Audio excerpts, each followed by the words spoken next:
Hi, welcome to CIDC Nirman. I'm Jayashree Kurup. I'm editor CIDC Nirman, and I have with me Ashutosh Bharadwaj. Ashutosh is senior director with CIDC, and he's looking after the Vishwakarma Awards. Ashutosh, help us understand why the Vishwakarma Awards are different from run-of-the-mill awards. What is your process of rewarding, choosing the winners? Thank you, Jayashree. Vishwakarma Awards, this is the 15th year, and the love and patronage shown by the industry to this award is a proof in itself that this award is a bit different. Primarily, basically, this is an evidence based award, it's not a document based award, where we actually visit the projects, the companies on the ground, we evaluate them through a 360-degree approach and then the evaluators, and it's a basically a three-layered scrutiny. First the document comes in, we do the document scrutiny, post which projects or organization or applicants are qualified wherever a site visit is required, and we have a e-interaction. This is another layer that was added during the time of COVID, as most of the activities world over are happening online. So we also built this layer, and this layer was has proven to be very useful in having a two-way dialogue between the applicant and the evaluators. So we go for a e-evaluation, based on which further refining is done and projects are qualified. And those who are qualified, we go and actually do a site due diligence, based on which a report is submitted to the jury, and the jury is independent of CIDC. Any processes, basically you see that there is something different. I'm not basically very well versed with all the awards that are happening in the industry, but this is the USP of CIDC Vishwakarma Award. It does not matter. The size does not matter, whether it's a SME, MSME, a large cap, or a small cap, or a big cap. We basically, and our tagline is also women are encouraged to apply, including startups and women. We give a lot of credence to those applicants. So, when you go to a project site, what are you looking for? What are the things that stand out for you? Oh, each category, basically, if you see in the Vishwakarma Award guidelines, you'll find a objective and an eligibility criteria. So primarily, these are the two things you look for in any application that comes. Mhm. There are category specific document requirements, like a best project that needs to have two ingredients. One is a completion certificate, because if the project is not complete, we don't go and evaluate. Second is a no objection certificate from the client. Every case you'll find that the IP of the project lies with the client. So the owner organization has to authorize. If they are applying themselves, well, that can be waived off. But if their contractor or their consultant or any other entity which is a stakeholder in that project is applying, then they have to take a clearance. Similarly, if you go to a health, safety, and environment category, there the requirement would be that it would be an ongoing project. It cannot be a completed project. Why? Because the proof of the pie is in eating it. You need to go on the ground and evaluate them against the practices that they have mentioned or they claim. So every if you peruse the guidelines, you'll find that every category has an objective, has an eligibility criteria, which lays down what all needs to be basically seen. We have a checklist. The individuals, I mean, the evaluation teams, they have their checklist. They also follow that. And some of it, or largely, basically, it is also on the ground where you take a call as to, after seeing or visiting the project, you come to know, okay, well, this area requires a deep dive. So you go and probe that further. And believe me, it's not a basically very I mean, it's not a police audit or a forensic audit that you do on the site. Most of it is facilitative, idea being the mandate of CIDC, which clearly states that we need to do capacity and institution building of the Indian construction industry. So A is basically we clap for whatever good they are doing on the ground. B, if it is middling or if something which can be improved further, the evaluators tell them that, look, there's a better way of doing things and you can perhaps do it. And see if it is not right or doesn't meet the benchmark, etc., then we also give them that feedback that look, these practices are not good, you need to Mhm. improve them. There, if you need a hand holding or a helping hand from CIDC, we are there. Otherwise, you can also do, and basically later on connect with us, tell us. We can always come again, and basically together we can work to grow the industry. Right. Uh, you're 15 years old now. So, do companies come back? Say for, they got a certificate, they come back for a upgrade. They've fixed the problems that you pointed out. Does that happen? Oh, absolutely. There is the ladder. I mean, we have three categories. We have the trophy and the certificate, we have the medal and the certificate, and we have a certificate.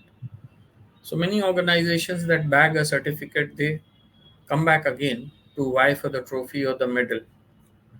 And many of them, even if they have won the trophy, like health, safety, and environment, if you look that as a practice, a project, if it has a gestation of let's say 48 months or 36 months, that means they will be eligible to apply for a Vishwakarma award in 2 or 3 years, barring if they are not meeting the qualifying criteria. Like for HSE, if it is 30 to 80, that is the threshold that has been prescribed, or if it changes, then as per guidelines, they would be eligible to apply multiple times.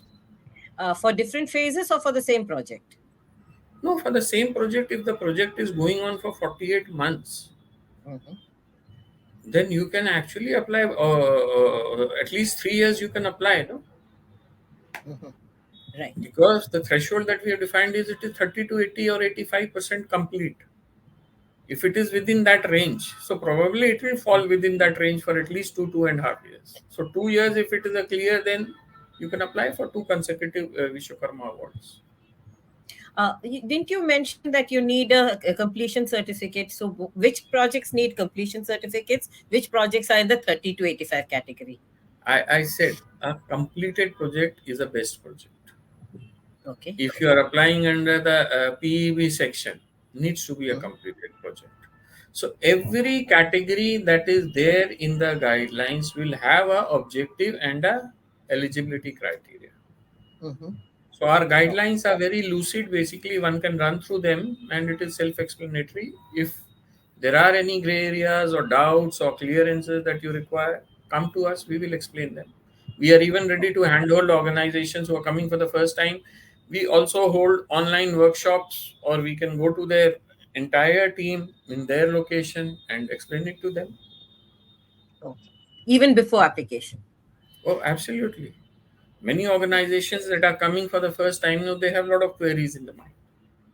Mhm. So we Okay. do that. We do that. Okay. Have you included new categories in the awards every year? And this year, what's new?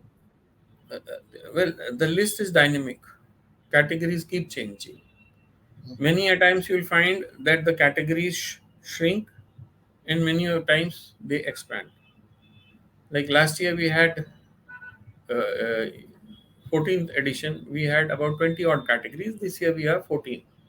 So many of the categories have been dropped. Okay.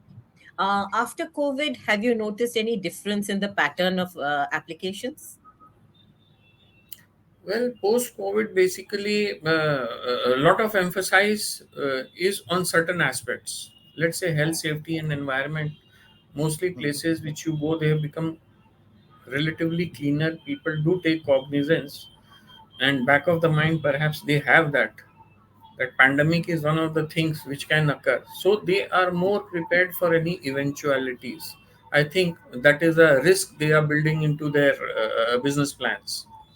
So that is one thing basically, if you look into the applications, that will be evident. And when you go on the ground also, people will be talking about those things. They haven't forgotten COVID, and they will always relate to that instance. Pandemic में हमने ऐसा किया था. Now, let me ask you one more thing. The world is moving, trying to meet the SDG goals, right? How does that reflect in Vishwakarma? SDG goals, that's a very important thing basically. If you look at the awareness levels across cities or for projects, etc., many people are very aware of the SDGs, and they build it in actively into their strategy. Many of the organizations, they would also talk about ESG, and they have prepared their matrices for evaluation. But then Mhm. Various organizations, you'll find they are at varying levels of implementation of ESG or a SDG. Mhm, But by and large, SDGs basically, if you look into the work they are doing, you can call out it relates to this SDG or this. mhm, Primarily, if you okay, look at a category which is social development and impact, mostly organizations they are adhering to the SDGs. mhm, And any work that is done for other categories also, you'll find that people are working for the general good of the society, general good of the country. So SDGs are embedded that way. But in a structured manner, if you look, people may not be basically able to relate to a SDG or a ESG. okay. One last thing, Ashutosh, you reward artisans, one of the few awards that rewards the artisans as the unsung heroes. Tell us a little more about how this evolved and where it has reached over the years. Well, still the largest category of awards, a single category, if you look at, that is the artisans. You have 20 trophies awarded to the artisans, and you also have 10 trophies for the supervisor. So, our philosophy was always that the hand that builds is the real Vishwakarma. So, any design that you do, any plans that you make, the implementer is he or she that is working on the grounds in any construction practice. So, that is the whole idea that this award started with about 4 or 5 categories. We reached a peak of 20, now we have scaled down to 14. So he remains the pivot, he remains the numero uno category. And wherever we go, even if they have not applied, we say, and our jury has also been very patronizing about this and they support this category. They go out of the way and they say, no, we have to basically have every year a larger participation of the unsung heroes. Mhm. It is those hands basically we honor, and that is the spirit of Vishwakarma Awards at CIDC. So that legacy continues year on year.